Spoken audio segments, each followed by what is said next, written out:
pay my respects to their elders, past, present, and emerging. To ensure young people are given tangible opportunities to contribute to important conversations happening in society. Over our history, we've had many Aboriginal graduates. This year, we're just about to celebrate our 100th. Since getting to this role in the Human Rights Commission is to look at human rights as an important glue that brings communities together. Our lives begin to end the day we become silent about things that matter. And in that multi-power system, big powers are vying for more power. As a result, I'm keenly interested in religious liberty, interfaith and intercultural dialogue, and law and religion. So I feel a great sense of affinity with Affinity.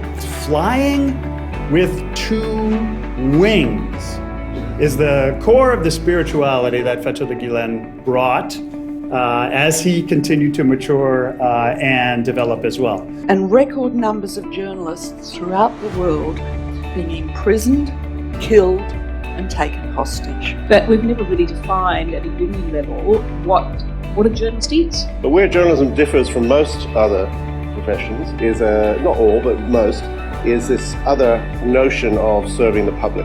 What I really believe we're teaching our students are the qualities that they need for leadership in their community, in future professions and in business, skills for life. Law schools are now much more than places to train practitioners to write wills for local law officers.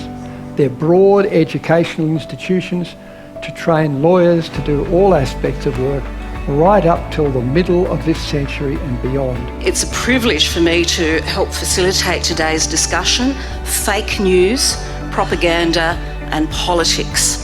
They all seem to be jumbled together these days, and we don't know what is right and what is wrong. And the problem is that the people perpetrating it don't want us to. And so you can't understand equality unless you know what it looks like.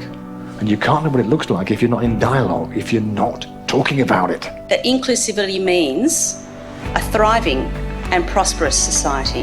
Morrison, our Prime Minister, is meeting with Trump in the margins of the G20 in Osaka next Saturday. For Australians to respect each other's faith requires knowledge, education, dialogue, and a real commitment to real religious freedom.